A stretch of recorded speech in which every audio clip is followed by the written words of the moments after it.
Hello everyone, welcome to be technical. तो मैं आज आपको जो UP PSC polytechnic civil civil engineering का जो पेपर हुआ था 22 दिसंबर को, उसके पेपर 1 का ब्रीफ एक्सप्लेनेशन के साथ आंसर की और कौन कौन से क्वेश्चन इसमें से गलत हैं या फिर उनके डाटा गलत है या ऑब्जेक्शनेबल है, उसको हम डिस्कस करेंगे। ओके, तो इसमें सिर्फ पहले मैं सिविल इंजीनियरिंग 1 का डिस्कस करूँगा, फिर सिविल इंजीनियरिंग 2 का। ये एग्ज़ाम 22 दिसंबर को हुआ था, अभी पिछले वीक में। तो इसके थोड़ा सा एग्ज़ाम पैटर्न में बता देता हूँ। जो पेपर 1 होते हैं उसमें 25 क्वेश्चंस हिंदी के आते हैं, और जो पेपर 2 होता है उसमें 25 क्वेश्चन जनरल साइंस के होते हैं। तो मैं सिर्फ टेक्निकल को डिस्कस करूँगा। तो टोटल 100 क्वेश्चन टेक्निकल के पेपर 1 में और 100 क्वेश्चन टेक्निकल के पेपर 2 में होते हैं। ओके, तो लेट्स स्टार्ट। तो पेपर 1 के 25 क्वेश्चन जो हिंदी के हैं उसको मैं बाद में डिस्कस करूँगा, पहले टेक्निकल करते हैं। तो क्वेश्चन नंबर 26 से स्टार्ट होता है technical. Which of the following condition is to be satisfied both in elastic and plastic analysis. Elastic और प्लास्टिक दोनों में जो सेटिस्फाइड करता है उसको कहते हैं इक्विलिब्रियम कंडीशन। तो ये जो है इसका करेक्ट आंसर है। Maximum area of tension reinforcement in beam of size B and D is not exceed. जो मैक्सिमम होता है वो टेंशन में भी 4% होता है और कंप्रेशन में भी 4% होता है। तो 4% means 0.04 B into D.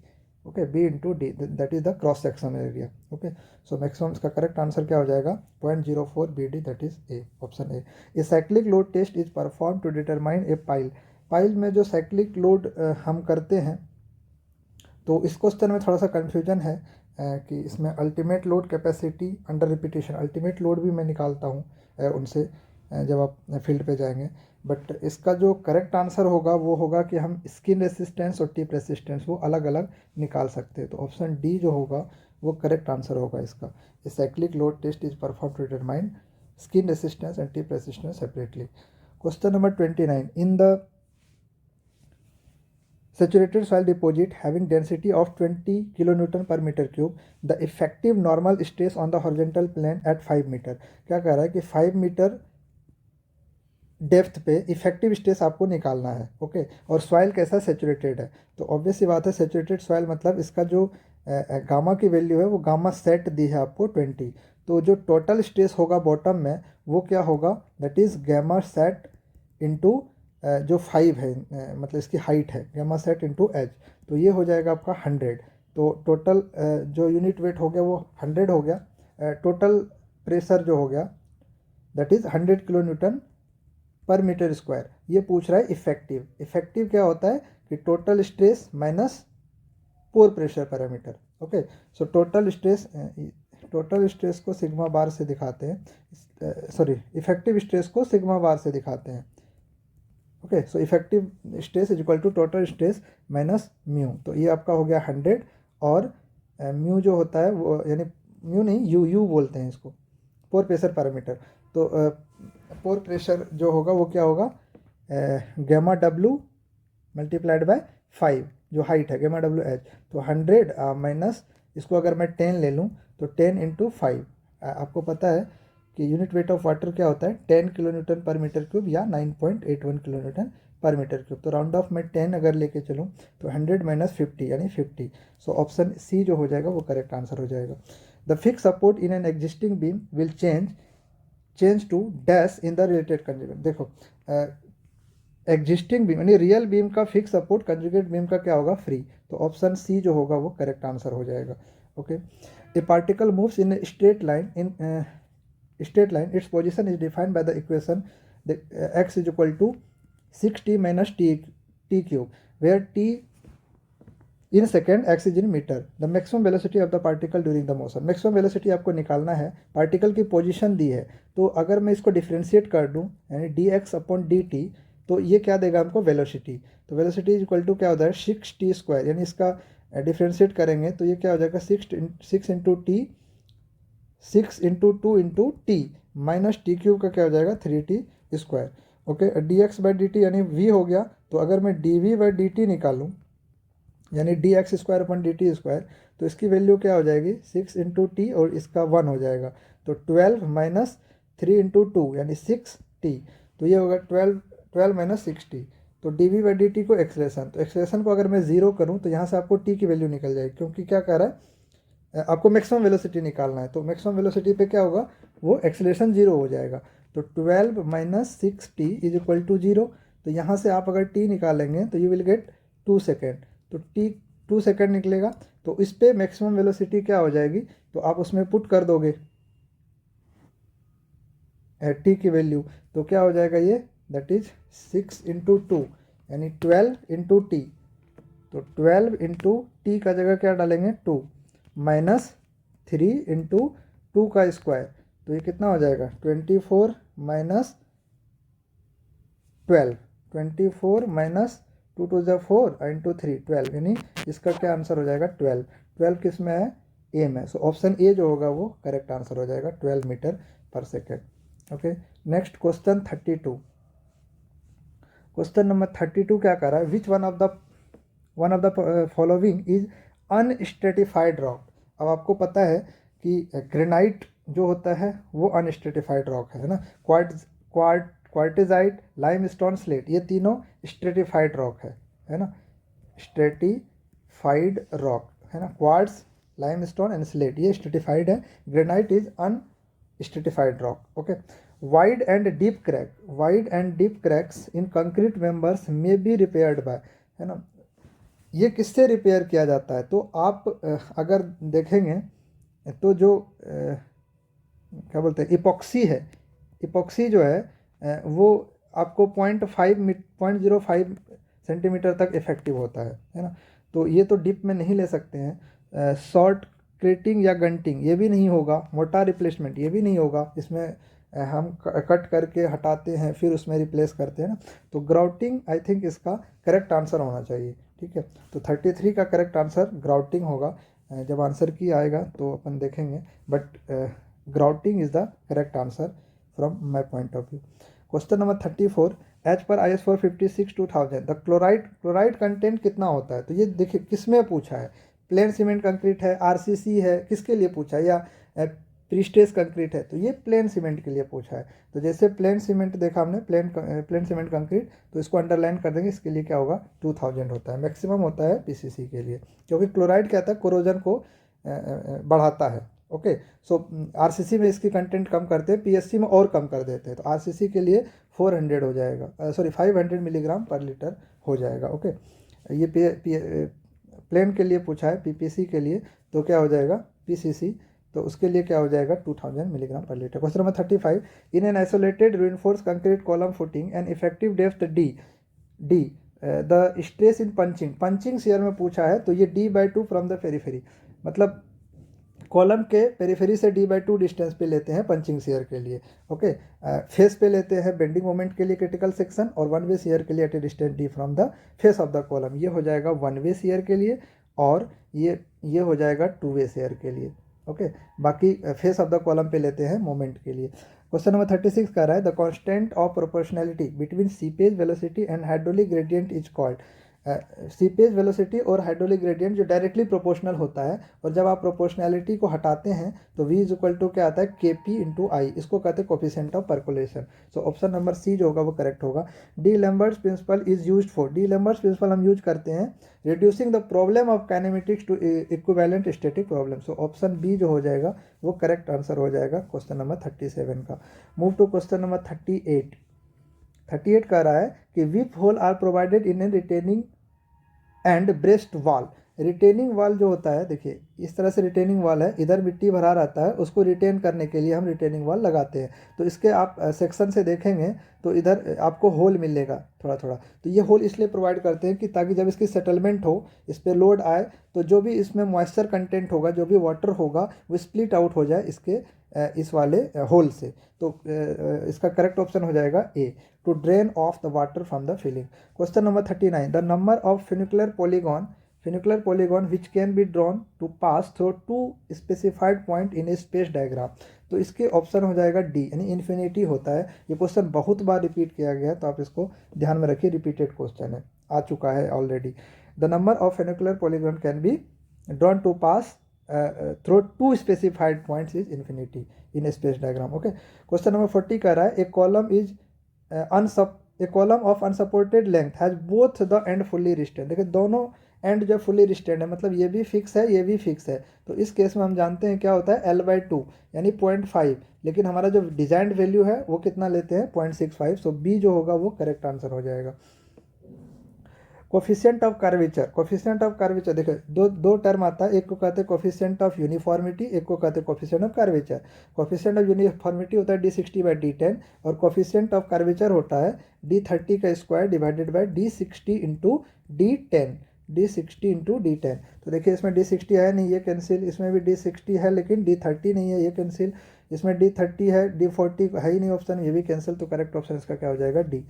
Option number D जो हो जाएगा वो करेक्ट हो जाएगा क्वेश्चन नंबर 41 का। Now move to question number 42। ये कह रहा है कि the coefficient of consolidation is determined. Coefficient of consolidation बहुत ही इजी क्वेश्चन है, वो हम स्क्वायर फिटिंग मेथड है ना, square root of fitting time fitting method से हम फाइंड आउट करते हैं कोफिशिएंट्स ऑफ कंसोलिडेशन, यानी सीवी की वैल्यू। ये कंसोलिडेशन चैप्टर से है सॉइल का, तो इसका करेक्ट ऑप्शन सी हो जाएगा।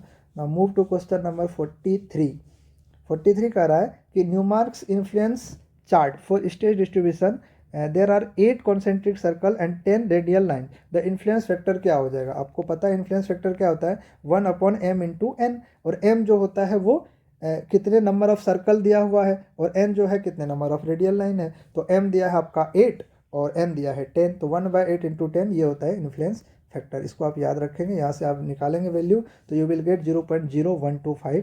सो option D is the correct answer. Question number 44. In a plate load test, the ultimate load is estimated from the load settlement curve on log-log। देखिए ये question भी एक बार आ चुका है एसएससी एग्जाम में। तो जब log-log का ग्राफ हो, उसमें से हमको जो अल्टीमेट लोड हम फाइंड आउट करते हैं प्लेट लोड टेस्ट में, अगर log-log ग्राफ लेते हैं तो उसमें हमको डायरेक्टली मिल जाता है। सो ऑप्शन बी जो होगा वो करेक्ट होगा, कोई टेंजेंशियल इस पर ड्रॉ नहीं करना पड़ता है। तो एक गलत है, इसका करेक्ट ऑप्शन क्या आ जाएगा, बी, आप डायरेक्टली फाइंड आउट कर लेते हैं। Okay, question number 45। The deterioration of the properties of a material when subjected to repeatedly applied stress. जब कभी भी इस तरह के क्वेश्चन है, रिपीटेडली अप्लाइड स्ट्रेस हो रहा है, तो जो फेल होगा वो फटीग के कारण होगा। सो ऑप्शन हो जाता है बी, करेक्ट आंसर क्या हो जाएगा, बी, है ना।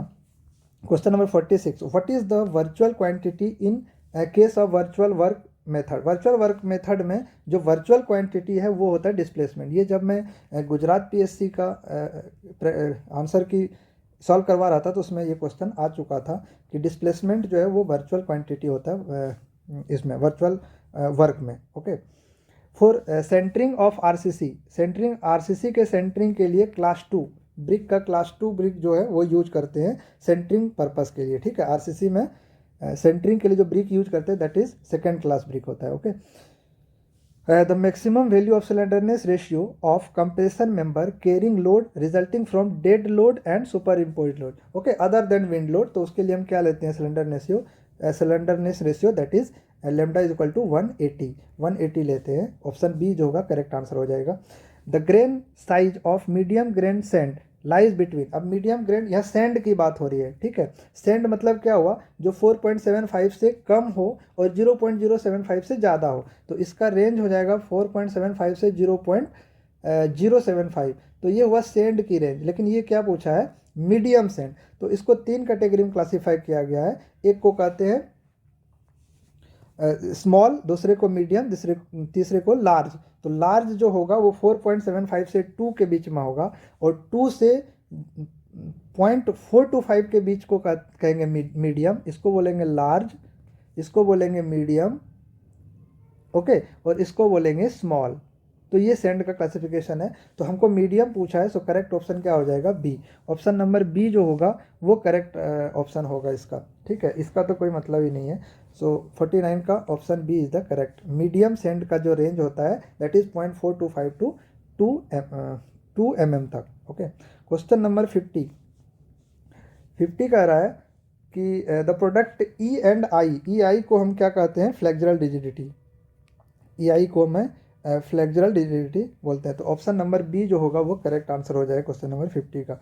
Now question number 51, Rankine Gordon formula which covers all cases of strut, सारे स्ट्रट के सारे केसेस को कवर करता है। तो रैंकाइन फार्मूला मतलब डायरेक्ट आपको फार्मूला पूछा है, तो ये होता है, अगर आप इस तरह से डिराइव करेंगे तो निकल के आएगा ये direct formula, that is P is equal to F C into A divided by 1 plus A L square upon K square, यानी 1 बाय लेमडा का स्क्वायर, जो लेमडा होता है वो स्लेंडरनेस रेशियो होता है। ओके, सो ऑप्शन बी जो हो जाएगा करेक्ट आंसर हो जाएगा क्वेश्चन नंबर 51 का। 52 देखते हैं, the strength of timber is maximum, timber का स्ट्रेंथ मैक्सिमम जो होता है वो पैरेलल टू द ग्रेन होता है। सो ऑप्शन ए जो है वो करेक्ट है, लेकिन जब हम उसकी प्लाईवुड की बात करें तो वो दोनों डायरेक्शन में इक्वल स्ट्रेंथ देता है। ओके, इक्वल स्ट्रेंथ होता है उसका पैरेलल पे भी परपेंडिकुलर पे भी, लेकिन ये टिम्बर का पूछा है तो पैरेलल ग्रेन में मैक्सिमम स्ट्रेंथ होता है। Option A is the correct answer. The specific gravity of most stone, stone का स्पेसिफिक ग्रेविटी 2.5 से 3 के बीच में होता है। Question number 54, in the design of structure the design wind speed 45 metre per second, design wind speed यानी V value दिया हुआ है, the basic wind pressure to be considered will be, तो V इज इक्वल टू होता है 0.6 into we D का square. तो design velocity आपको 45 दिया है, इस पर जब आप पुट करेंगे तो किलो न्यूटन में निकल के आएगा आपका 1.215 किलो न्यूटन पर मीटर स्क्वायर, है ना, यानी कन्वर्ट करेंगे तो इतना आ जाएगा, या नहीं तो 12-15 के आसपास आएगा। ओके, सो ऑप्शन बी जो होगा वो करेक्ट आंसर हो जाएगा क्वेश्चन नंबर 54 का। Now move to question number 55। Question number 55 कह रहा है कि the side face reinforcement in the deep beam shall not be exceed, side face reinforcement कितना लेते हैं डीप बीम के लिए। देखिए देखिए ये मैं डिस्कस भी किया था कि डी की वैल्यू जब 750 mm से ज़्यादा होता है तो हम साइड फेस रीइंफोर्समेंट प्रोवाइड करते हैं, और वो होता है 0.1% ऑफ वेव एरिया, है ना, जो नीचे का एरिया होता है वेव एरिया उसका 0.1%, 0.1% means what, 0.1 divided by 100 that is 0.001, तो 0.001 ऑप्शन सी में है, तो सी इसका करेक्ट आंसर हो जाएगा, that is 0.001 into web area. Question number 56, the ratio of saturated unit weight to dry unit weight of a soil is 1.25, okay, if the specific gravity of solid is 2.65, the void ratio of the soil is, soil का void ratio क्या होगा ये find out करना है आपको। Okay, तो इसको मैं डायरेक्टली फार्मूला से कर सकता हूँ। आपको पता है कि यहाँ सेचुरेटेड यूनिट वेट की बात किया तो gamma sat is equal to क्या होता है, ये होता है G प्लस एस ई मतलब एस इज इक्वल टू 1, तो डायरेक्टली लिख सकता हूँ G plus e divided by 1 plus e into gamma डब्लू, है ना। तो gamma set divided by gamma डब्लू, ये वैल्यू हो गया आपका G plus e divided by 1 plus e, और अब आपको ड्राई यूनिट वेट भी दिया है, और ड्राई यूनिट वेट की फॉर्मूला होती है G गामा डब्लू डिवाइडेड बाय 1 प्लस ई, है ना, is equal to gamma d, तो गामा डी बाय गामा डब्लू, है ना, इसकी रेशियो क्या हो जाएगी, यानी G, इसकी वैल्यू हो जाएगी G अपॉन 1 प्लस ई। तो अब इन दोनों का रेशियो लेना है, तो जब गैमा सेट डिवाइडेड बाय क्या कह रहा है इतना, द वाइड रेशियो आपको निकालना है, तो मैं दोनों को इक्वेट कर दूंगा, ठीक है, और यहाँ से आप निकाल सकते हैं डायरेक्टली G की वैल्यू। ओके, तो मैं क्या करूँगा, gamma set divided by gamma D, इस दोनों को अगर मैं डिवाइड करूँ तो ये वैल्यू आपको दिया 1.25, है ना, सेचुरेटेड यूनिट वेट और ड्राई यूनिट वेट का रेशियो दिया 1.25, तो इसकी वैल्यू दी है 1.25, और 1.25 को आप जब इसके इक्वेट करेंगे तो gamma W will get cancel, तो आपको मिलेगा G plus e divided by e, है ना, G plus e divided by e. अब G की वैल्यू आपको दी है 2.65, तो जब G की वैल्यू 2.65 रखेंगे तो you will get E is equal to 0.663, so option number B जो होगा वो करेक्ट आंसर हो जाएगा इसका, क्वेश्चन नंबर 56 का। Question number 57, which one of the following parameter can be used as rough guide to determine the type of failure in soil, soil के type failure में जो रफ गाइडलाइन देता है that is depend upon the phi is the angle of shearing resistance, so option A जो होगा वो correct answer होगा। Density index, penetration test, plate load, ये नहीं होगा। Question number 58, the Muller ब्रिस्लॉ principal, ये प्रिंसिपल कम से कम हर एग्जाम में एक बार आ ही जाता है। ओके, तो बहुत ही इंपॉर्टेंट प्रिंसिपल है जिससे हम इन्फ्लुएंस लाइन डायग्राम ड्रॉ करते हैं, है ना। म्यूलर ब्रिस्लॉ प्रिंसिपल यूज करके इन्फ्लुएंस लाइन डायग्राम ड्रॉ करते हैं, जो कि यूनिट लोड के लिए वैलिड होता है, वो दोनों के लिए वैलिड होता है, whether the structure is determinate और indeterminate. So correct option is option number C, drawing influence line diagram of any force function. Defect such as blistering, cracking in bitumen may be caused by natural agency such as, ये तीनों के लिए होता है, water के लिए भी, air के लिए भी, लाइट के लिए। सो करेक्ट ऑप्शन इसका डी हो जाएगा, that is 1, 2 and 3। Okay, now move to question number 60। Question number 60 क्या कह रहा है? A cantilever beam of rectangular cross section is subjected to a concentrated load W at its free end. If the width of the beam is doubled, the deflection at the free end as compared to earlier case will be, है ना। तो इस case में क्या कह रहा है कि एक कैंटिलीवर बीम है, सपोज कीजिए ये कैंटिलीवर बीम है और इसके डिफ्लेक्शन फ्री एंड पे क्या होगा, दैट इज WL³/3EI, अगर पॉइंट लोड एक्ट कर रहा है कॉन्सेंट्रेटेड लोड, तो मतलब ये इन्वर्सली प्रोपोर्शनल टू आई है, delta is inversely proportional to I. अगर delta inversely proportional to I है और रेक्टेंगुलर बीम है तो ये क्या हो जाएगा, BD³/12, BD³/12, मतलब डी पे भी नहीं, मतलब बी का इन्वर्सली प्रोपोर्शनल हो गया, तो delta is inversely proportional to B, B का इन्वर्सली प्रोपोर्शनल है, तो एक में अगर इसको डबल करेगा विड्थ को तो वो उसका हाफ हो जाएगा। ओके, क्या कह रहा है कि if the width of the beam is double, the deflection at the free end as compare to earlier case, तो अर्लियर केस के कंपेयर में वो क्या हो जाएगा, हाफ हो जाएगा अगर इसको डबल करेगा। सो ऑप्शन डी जो होगा वो करेक्ट आंसर हो जाएगा question number 60। 61, in air condition building, air condition building में जो ग्लास रिकमेंड किया जाता है वो फोम ग्लास है, सो सी जो हो जाएगा वो करेक्ट आंसर हो जाएगा, foam glass. Okay, question number 62, the maximum percentage of ingredient in cement is that, cement में सबसे ज़्यादा क्वांटिटी में क्या रहता है, लाइम, यानी 60% के आसपास, अगर मैं एवरेज मान के चलूँ तो ये 65-60% के आसपास होता है लाइम। आयरन कम होता है, एल्युमिनियम 5 से 7% के आसपास, सिलिका 17% के आसपास, ठीक है, आयरन ऑक्साइड 1 to 5% के आसपास रहता है आयरन ऑक्साइड, तो मैक्सिमम जो होता है वो लाइम होता है। A is the correct option for 62। Question number 63, web crippling in beam generally occur at the point, web crippling जहाँ पे कॉन्सेंट्रेटेड लोड एक्ट करता है वहाँ पे मैक्सिमम होता है, तो ए जो होगा करेक्ट ऑप्शन हो जाएगा। The process of compaction of a soil involve, compaction में हम एयर का एक्सपल्सन होता है, कंसोलिडेशन में वाटर का एक्सपल्सन होता है, सो बी जो होगा वो करेक्ट आंसर हो जाएगा। ये कंपेक्शन का पूछा है तो expulsion of pore air not water. The minimum thickness of the wall where single Flemish bond is use, Flemish bond जहाँ पे यूज करते हैं वो 1.5 ब्रिक के लिए होता है ना। फ्लेमिश बॉन्ड मतलब एक ही कोर्स में हम हेडर स्ट्रेचर दोनों प्रोवाइड करते हैं। नाउ क्वेश्चन नंबर 66 कह रहा है कि which one of the following pair is not matched, कौन सा मैच नहीं है correctly with the regard the coarse aggregate, यहाँ पे ये चीज़ ध्यान रखना है, एग्रीगेट की बात कर रही है, तो ये सारे टेस्ट है एग्रीगेट का, तो स्ट्रेंथ के लिए 10% फाइन होना चाहिए, ये भी सही है। टफनेस के लिए इम्पैक्ट टेस्ट होता है, टफनेस निकालता है, ये भी सही है। एबर्सन टेस्ट, लॉस एंजल्स एबर्सन टेस्ट वो हार्डनेस के लिए होता है, ये भी सही है। स्पेसिफिक ग्रेविटी पिक्नोमीटर, ये गलत है, पिक्नोमीटर हम सीमेंट के लिए यूज करते हैं, एग्रीगेट के लिए नहीं। एग्रीगेट के लिए वाइड एक बकेट होता है, वो हम यूज करते हैं स्पेसिफिक ग्रेविटी निकालने के लिए। सो करेक्ट ऑप्शन इसका डी हो जाएगा, D is the correct option for question number 66। Okay, now move to question number 67, horizontal web stiffener are used in plate girder if depth of thickness, है ना, depth to thickness ratio of the web girder of the web is greater than, देखिए जब D/T ratio जो है less than 80 रहता है ना, 84, तो हम कोई स्टिफनर यूज नहीं करते हैं। अप टू 200 तक हम वर्टिकल स्टिफनर यूज करते हैं, है ना, 200 तक, और जब 200 से ज़्यादा हो जाता है 180 तक कर सकते हैं, लेकिन यानी लेस देन 200, लेकिन जब ग्रेटर देन इक्वल टू 200 होता है तो हम हॉरिजॉन्टल स्टिफनर भी उसमें लगाते हैं। सो करेक्ट ऑप्शन इसका क्या हो जाएगा, C is the correct option for question number 67।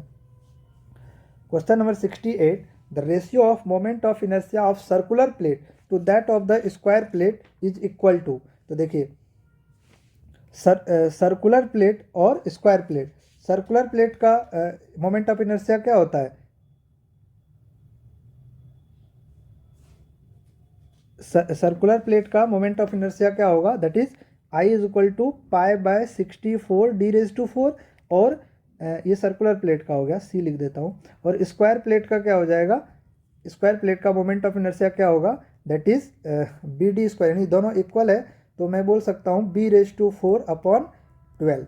तो जब आप इसकी रेशियो लेंगे तो देखिए डिनोमिनेटर में यहाँ ज़्यादा है तो मतलब सर्कुलर जो होगा that is less than square, circular जो होगा वो लेस देन स्क्वायर होगा, दैट इज ऑप्शन ए जो होगा वो करेक्ट आंसर हो जाएगा इसका। ना question number 69, for the base failure the depth factor DF, depth factor DF क्या होगा बेस फेल्योर के लिए। डेप्थ फैक्टर जो होता है वो होता है कि रेशियो, जैसे कि ये है ना, इस तरह से वो है, इसको टो बोलते हैं। तो इस तरह से फेल्योर होता है, एक टो पे होता है, एक बेस पे होता है ना। तो ये रेशियो यहाँ से यहाँ तक सपोज करो h है और यहाँ से यहाँ तक का कितना है, तो दोनों का जो रेशियो होता है उसको डेप्थ फैक्टर लेते हैं। ये मान लो जो भी इसकी डिस्टेंस है d मान लो, ओके, दोनों के रेशियो को डेप्थ फैक्टर कहते हैं। और वो रेशियो अगर देखिए जब टो फेल्योर होता है तो इससे पास होता है, मतलब इसकी वैल्यू 0 होगी, ठीक है। लेस देन 1 होगा जब सरफेस फेल्योर होगा, लेकिन जब बेस फेल्योर होगा तो इसकी वैल्यू क्या हो जाएगी, DF की वैल्यू ग्रेटर देन 1 हो जाएगी, that is D is the correct answer for question number 69। Question number 70, if the resultant of two equal forces has the same magnitude as either of the forces then the angle between the two forces is, दोनों force के बीच का angle कितना होता है। तो आपको पता है रिजल्टेंट फोर्स क्या होगा, that is equal to, suppose करो दो फोर्स है, एक FA है तो FA का स्क्वायर प्लस FB का square plus FA into FB into cos theta, ये होता है फार्मूला रिजल्टेंट निकालने का जब दो फोर्स एक्ट कर रहा है एक पर्टिकुलर एंगल पे, एंगल इसकी थीटा है। तो अब ये सारा मैग्नीट्यूड जो है FA FB के बराबर है और उसका रिजल्टेंट भी उसके मैग्नीट्यूड के बराबर है, तो मैं बोल सकता हूँ F is equal to root under F² plus F² plus F² into cos theta, तो यानी 2F² है ना, और इधर ये होता है 2AB यानी 2FA cos थीटा, तो ये भी 2 आ जाएगा, ओके। थोड़ा सा करेक्शन कर लेना फार्मूला में, तो ये हो जाएगा आपका 2F² कॉमन ले लेंगे तो इसको मैं लिख सकता हूँ, दैट इज F² का रूट हो जाएगा F और 2 का रूट यानी 4 का रूट 2 हो जाएगा, ठीक है। और उधर भी मैं, या फिर रूट को उधर लेके चले जाओ तो F² हो जाएगा ये भी, ओके। तो मैं इसको लिख सकता हूँ that is 4F² cos theta, 4F² cos theta, तो F² कैंसिल हो जाएगा,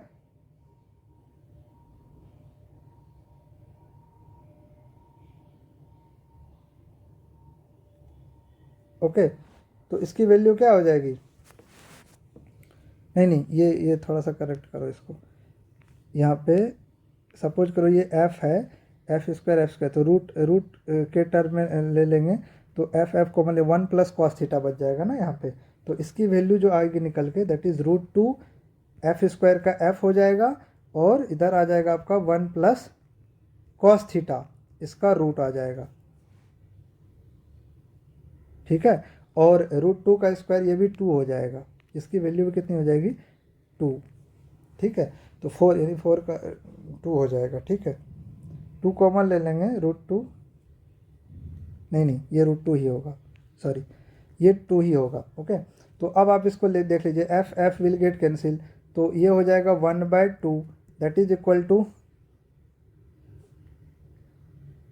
ये क्या था √2, हाँ √2 ही था ना, तो ये हो जाएगा 1/√2 that is 1/√2 is equal to, इधर क्या हो जाएगा आपका, जब रूट हटाएंगे तो उधर जाके रूट का रूट 1/2 हो जाएगा, तो मैं इसको डायरेक्टली लिख सकता हूँ कि चलो यहाँ लिख देता हूँ 1 प्लस कॉस थीटा, तो इसकी वैल्यू हो जाएगी that is 1 plus cos theta is equal to 1/√2 का यानी 2 हो जाएगा, तो cos theta is equal to -1/2 है ना। जब ये 1 उधर चला जाएगा माइनस में आ जाएगा तो cos theta is equal to -1/2, तो theta is equal to 120 degree, है ना।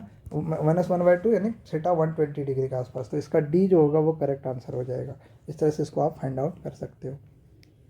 Okay, now move to question number 71। Which of the following is the most correct method of estimate. देखिए मोस्ट करेक्ट मेथड जो होता है वो डिटेल एस्टिमेट होता है। Detail estimate is the most correct method. Most correct method is the detail estimate. इसके बाद आता है cubic rate method.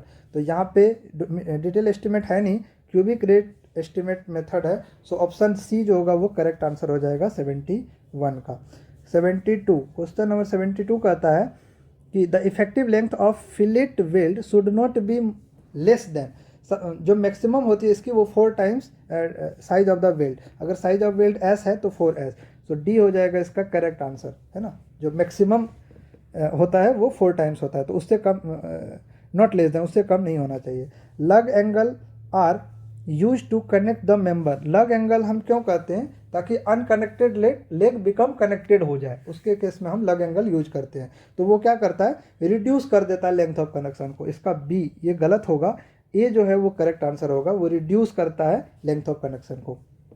As per Indian standard soil classification system a sample of silty clay and liquid limit 40%, silty clay with liquid limit of 40% and plasticity index 28%। देखिए liquid limit आपको दिया हुआ है 40% और प्लास्टिसिटी इंडेक्स यानी IP की value दिया हुआ है 28%। कितना?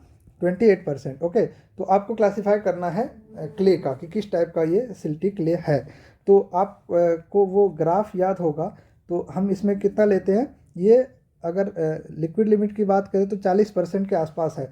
तो आप आईपी की वैल्यू जो उस कोड सॉइल के क्लासिफिकेशन में दिया है दैट इज़ 0.73 इंटू WL-10।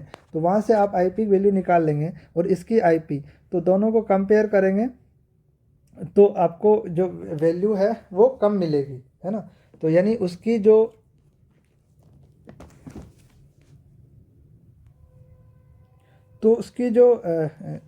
ये सबसे देखिए, ये जो लिक्विड लिमिट होती है, इधर होता है लिक्विड लिमिट और इधर आपका होता है आईपी की वैल्यू। ओके, तो ये एक वैल्यू होता है दैट इज़ लेस देन 20%, 20% से कम होता है, और 30% से कम होता है, और 50% से कम होता है। तो तीसरा वाला जो था 50%। तो आपके लिक्विड लिमिट किसके किसके बीच में लाइक कर रहा है? 35 से 40% के बीच में लाइक कर रहा है, इस बीच में। ओके, और इस तरह से वो आईपी लाइन गई हुई है। तो आपकी लिक्विड लिमिट कितनी आ रही है? अगर आप इससे कैलकुलेट करेंगे तो आपकी जो वैल्यू होगी 0.73 इंटू WL की वैल्यू कितनी है? लिक्विड लिमिट 40% है, तो क्या हो जाएगा? 0.73 इंटू 40। इसके WL की जगह आप क्या डालेंगे? 40 - 10, ठीक है, 40 - 10। तो आप कैलकुलेट करेंगे तो आपको ये मिलेगा 21.9%। आईपी की वैल्यू 21.9% और आईपी गिवन कितना है? 28%। तो आईपी गिवन जो है वो ज़्यादा है, आईपी गिवन जो है वो ज़्यादा है, कैलकुलेट जो किया वो कम है। यानी IP of A line is less than the IP of given value. तो ये वैल्यू किधर आ जाएगी? ये वैल्यू आएगी आपकी ऊपर, ए लाइन से ऊपर आएगी। ओके, ए लाइन से ऊपर जाएगी इसकी वैल्यू। तो ए लाइन के ऊपर है और इस दोनों के बीच में 35% से 50% के बीच में। तो आपकी वैल्यू क्या होती है? नीचे होती है OI, उसके बाद MI, उसके बाद CI। एबव जो होता है, ए लाइन से एबव जो होगा वो CI होगा। सो करेक्ट ऑप्शन इसका बी हो जाएगा। Okay, B is the correct answer for question number 74। ठीक है, now question number 75। When two concurrent forces 20 kg and 15 kg at right angle on a particle then their resultant। अभी आपको मैंने resultant का formula बताया कि R is equal to root under, तो 20 का स्क्वायर प्लस 15 का स्क्वायर प्लस 20 इंटू 15, और राइट एंगल है तो cos थीटा 90 डिग्री वैल्यू 0 हो जाएगा। तो इस तरह से आप यहाँ से निकालेंगे तो यू विल गेट 25 kg। तो बी हो जाएगा करेक्ट आंसर क्वेश्चन नंबर 75 का। 76 sensitivity of clay can be defined. Sensitivity of clay का डिफिनेशन ही है कि वो रेशियो होता है क्यू रिमोल्डेड, है ना,